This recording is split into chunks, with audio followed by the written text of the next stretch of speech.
Ampahafantarana ny vehivavy ny zony sy ny tsy tokony hatao aminy, manoloana ny ady atao amin'ny herisetra mahazo ny vehivavy. Fantatra izany nandritra ny famelabelaran-kevitra nataon'ireo mpampianatra lalàna eto amin'ny Universitén'i Toliara, izay nokarakaray ny fikambanana Soro Optimiste Sampana Toliara. Ampahafantarana ny vehivavy zany hoe inona ny zony, inona ny droany, satria maro dia maro tokoa ny vehivavy tratra ny violence io, ary maro misehatra isehoan'le violence toy ny violence verbale, violence sexuelle, ka sahala amin'ny lutte zany contre la violence envers les femmes zao hetsika ataona izao.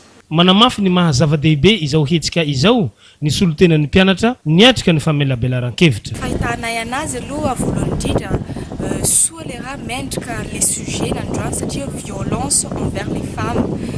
De autant que hoe tanora sy mahavehivavy izay avao, de hitako fa anisan'ny sujet mendrika ho antsika amin'izao fotoana zao le raha mahafantara hametraka kokoa ny zo amin'ny hoe mahavehivavy sy ny fanajana amin'ny hoe zay hoe mahavehivavy zay.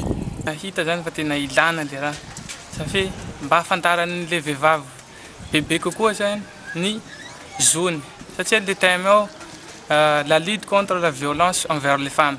Fanampiana ny mpiarabelona aminy no tena imasoany reto vehivavy. Mpikambana eo anivon'ny Soro Optimiste Toliara ireto, indrindra fa ny vehivavy sy ny ankizy izay marefo ara-pivelomana.